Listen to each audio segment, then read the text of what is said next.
Paano nga ba magpalit ng phone number or email address dito kay Facebook? At gaano nga ba kaimportante yan? Yan po yung napakagandang tanong galing po kay John Pel Rey S. Guayas.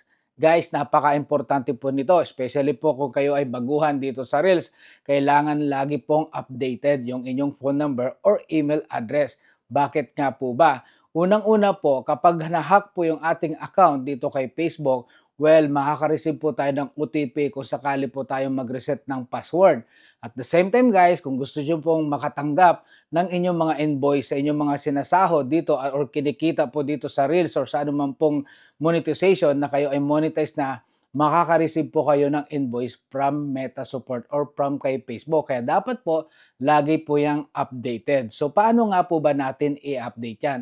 Kung sakali lang po na mabitin po kayo dito sa aking explanation, just click that watch video sa baba po na yan para nang mas longer po at full explanation yung ang inyo pong mapapanood sa akin. Guys, ganito lang po yan kasimple. Pumunta po kayo sa inyong profile.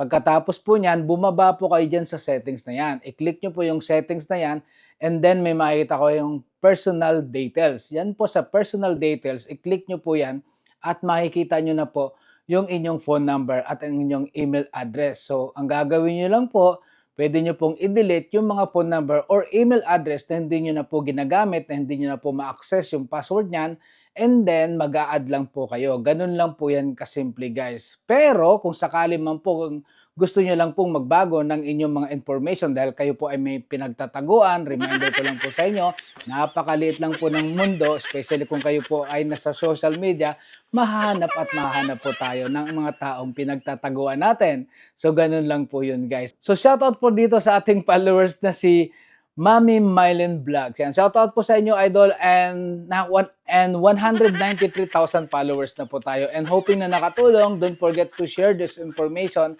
and pakiclick na rin po yung follow for more tutorial. Bye!